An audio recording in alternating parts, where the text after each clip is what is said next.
आदरणीय मेरे प्रिय दोस्तों और भक्तों, आज आपके समक्ष गरुड़ पुराण के सार में यह शुरुआत कर रहा हूँ। दोस्तों, एक समय की बात है कि प्रातःकाल हवन आदि कृत्यों का संपादन करके मुनियों ने सत्कार पूर्वक आसनासीन सूत जी महाराज से आदर पूर्वक यह अनुनय विनय किया कि हे सूत जी महाराज, आपने सुख देने वाले देव मार्ग का सम्यक निरूपण किया है। इस समय हम लोग भयावह यम मार्ग के विषय में आपसे सुनना चाहते हैं। दोस्तों, यम मार्ग क्या होता है? आप सांसारिक दुखों को और उस क्लेश के विनाशक साधन को, इस लोक और परलोक के क्लेशों को यथावत वर्णन करने में समर्थ हैं। अतः आप समर्थ होने के नाते हमारे समक्ष इसका वर्णन कीजिए। तब सूत जी महाराज ने बोला कि हे मुनिगणों, आप लोग ध्यान पूर्वक सुने कि मैं अत्यंत दुर्गम यम मार्ग के विषय में आपको बता रहा हूँ, जो पुण्यात्मा जनों के लिए सुखद होता है और पापियों के लिए अति दुखद होता है।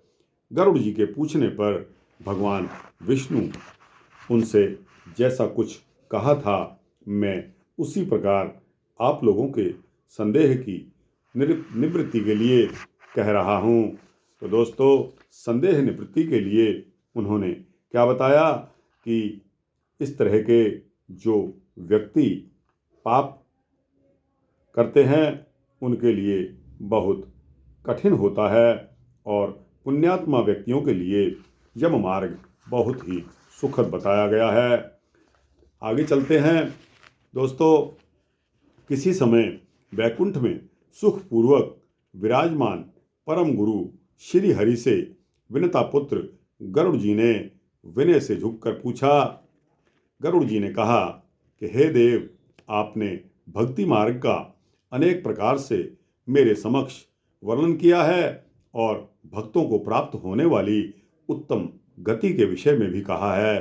अब हम भयंकर यम मार्ग के विषय में आपसे सुनना चाहते हैं। हमने सुना है कि आपको भक्ति से विमुख प्राणी वहीं नरक में जाते हैं। भगवान का नाम सुगमता पूर्वक लिया जा सकता है। जिह्वा प्राणी के अपने वश में होती है तो भी लोग इसको नहीं चुनते और नरक को जाते हैं। ऐसे अधम प्राणियों को, ऐसे अधम मनुष्यों को बार बार धिक्कार है। इसलिए हे भगवान, पापियों को जो गति प्राप्त होती है तथा यम मार्ग में जैसे वे अनेक प्रकार से दुख प्राप्त करते हैं, उसके बारे में आप हमसे बताएं। इस पर श्री भगवान ने उत्तर दिया कि हे पक्षींद्र, सुनो, मैं उस यम मार्ग के विषय में आपको बताता हूँ, जिस मार्ग से पापी जन नरक की यात्रा करते हैं और जो सुनने वालों के लिए भी बहुत भयावह है।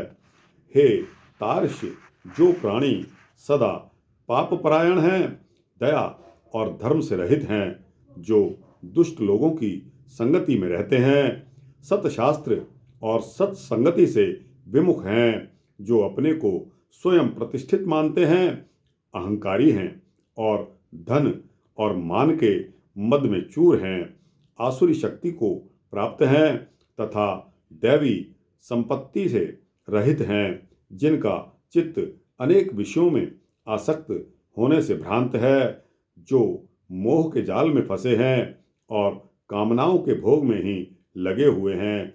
ऐसे व्यक्ति अपवित्र नरक में गिरते हैं। जो लोग ज्ञानशील हैं वे परम गति को प्राप्त होते हैं।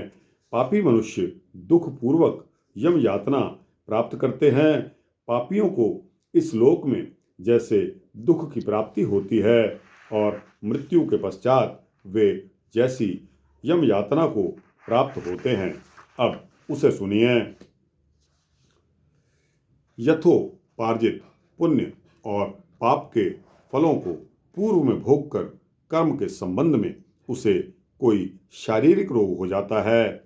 आधि यानी कि मानसिक रोग और व्याधि यानी कि शारीरिक रोग से मुक्त तथा जीवन धारण करने की आशा से उत्कंठित उस व्यक्ति की जानकारी के बिना ही सर्प की भांति बलवान काल उसके समीप आन पहुंचता है।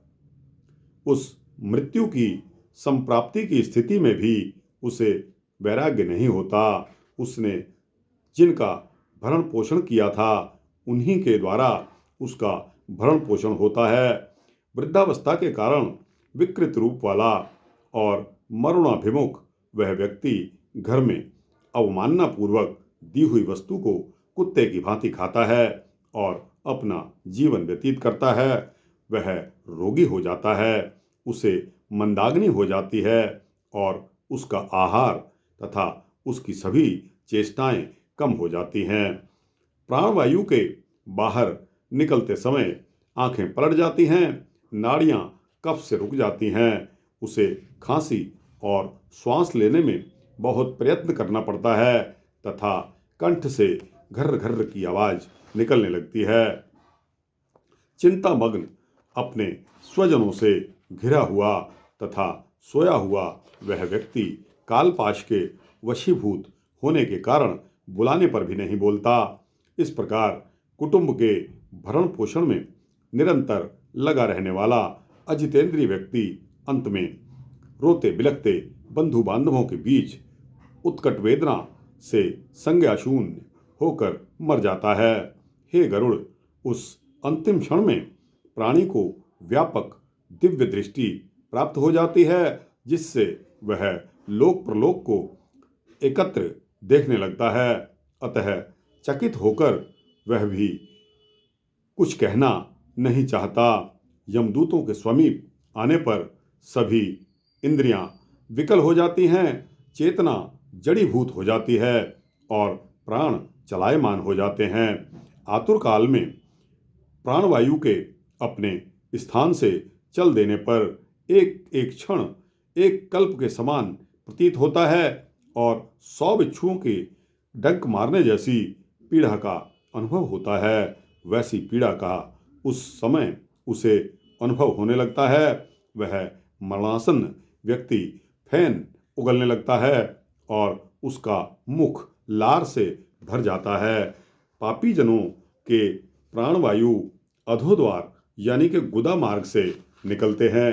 दोस्तों, यहाँ यह भी बात पहचान करने वाली होती है कि कोई भी व्यक्ति पुण्यकर्मी है या पापकर्मी है, तो पापकर्मी व्यक्ति के जो प्राण हैं वह गुदा मार्ग से निकलते हैं। उस समय दोनों हाथों में पाश और दंड धारण किए हुए नग्न दांतों को किटकिटाते हुए क्रोधपूर्ण नेत्र वाले यम के 2 भयंकर दूत समीप में आ जाते हैं। उनके केश ऊपर की तरफ उठे हुए होते हैं और कोए के समान वे काले होते हैं और टेढ़े मेढ़े मुख वाले होते हैं तथा उनके नख आयुध की भांति होते हैं। उन्हें देखकर भयभीत हृदय वाला वह मरणासन प्राणी मलमूत्र का विसर्जन करने लगता है। ऐसे पंचभौतिक शरीर से हाय हाय करते हुए निकलता हुआ तथा यमदूतों के द्वारा पकड़ा हुआ वह अंगुष्ठ मात्र प्रमाण का पुरुष अपने घर को देखता हुआ यमदूतों के द्वारा यातना देह से ढक करके गले में बलपूर्वक पाशों से बांधकर सुदूर यम मार्ग पर यातना के लिए उसी प्रकार ले जाया जाता है जिस प्रकार राजपुरुष दंडनीय अपराधी को ले जाते हैं। दोस्तों, कभी आपने जेल जाते हुए व्यक्तियों को देखा होगा कि किस प्रकार कचहरी में जज जब ऑर्डर कर देता है कि इसको जेल, इतने दिन की जेल, यह जेल में जा रहा है, तो उसका वारंट बनाया जाता है, उसके पर्टिकुलर्स उसमें लिखे जाते हैं कि यह कौन से अपराध में यह व्यक्ति बुक है, कौन सी धारा में बुक है, किस स्थान पर इसने अमुक फौजदारी या दीवानीकृत इसने कमिट किया है और किस क्षेत्र में, किस धारा में, किस तारीख को यह बुक हुआ है, सारी चीज़ों का उसमें ब्यौरा लिखा होता है और अंत में राज पुरुष उसको जेल खाने में ले जाते हैं। तो दोस्तों, राजपुरुष जिस प्रकार दंडनीय अपराधी को ले जाते हैं, उसी प्रकार मनुष्य मात्र की सूक्ष्म शरीर को यह बांधकर सुदूर यम मार्ग पर यातना के लिए ले जाते हैं। इस प्रकार ले जाते हुए उस जीवन को यम के दूत तर्जना करके डराते हैं और नरकों के तीव्र भय का पुनः पुनः वर्णन करते हैं। उसको सुनाया जाता है कि अमुक कार्य करने पर अमुक दंड मिलता है, इत्यादि इत्यादि। यमदूत कहते हैं, अरे दुष्ट, शीघ्र चल, तुम यमलोक जाओगे। आज तुम्हें हम सब कुंभीपाक आदि नरकों में शीघ्र ले जाएंगे। इस प्रकार यमदूतों की वाणी तथा बंधु बांधवों का रुदन सुनता हुआ वह जीव हाहाकार करते हुए, विलाप करते हुए यमदूतों के द्वारा प्रताड़ित किया जाता है। यमदूतों की तर्जनाओं से उसका हृदय विदीर्ण हो जाता है, वह कांपने लगता है। रास्ते में उसे कुत्ते काटते हैं और अपने पापों का स्मरण करता हुआ वह पीड़ित जीव यम मार्ग में चलता है। भूख और प्यास से पीड़ित होकर सूर्य, दावाग्नि एवं वायु के झोंकों से संतृप्त होते हुए और यमदूतों के द्वारा पीठ पर कोड़े से पीटे जाने से उस जीव को तपी हुई बालुका से पूर्ण तथा विश्राम रहित और जल रहित मार्ग पर असमर्थ होते हुए भी बड़ी कठिनाई से चलना पड़ता है। थक कर जगह जगह गिरता पड़ता और मूर्छित होता हुआ वह प्राणी पुनः उठकर पापी जनों की भांति अंधकारपूर्ण यमलोक में ले जाया जाता है। तो दोस्तों, यमलोक क्या है, आपको कुछ तो आभास हो गया होगा। अब निश्चय आपने करना है, संकल्प आपने लेना है कि आपने पापी व्यक्ति बनना है या पुण्यकर्मी व्यक्ति बनना है। तो दोस्तों, यह वृतांत यहाँ समाप्त होता है। आपको कैसा लगा? अच्छा लगा हो तो इसको लाइक और शेयर करते हुए अपने दोस्तों, भक्तों, जिज्ञासुओं को भेजना और इस चैनल को सब्सक्राइब कर देंगे तो आपको इसी तरह के भक्ति वृतांत सूक्ष्म रूप में मिलते रहेंगे। दोस्तों, एक बात आपको याद करवा दूं कि चलते चलते जब आप वृतांत सुनते हैं तो आपको वृतांत कैसा लगा, उस वृतांत के बारे में आपकी क्या राय है, दोस्तों कमेंट बॉक्स में ज़रूर लिखा करिए, जिससे मेरे को बल मिलता है अगले वृतांत बनाने के लिए। दोस्तों, इतनी सहायता तो आप मेरी कर ही सकते हैं। दोस्तों, यहाँ यह वृतांत समाप्त है। जय श्री राधे, जय श्री राधे कृष्णा।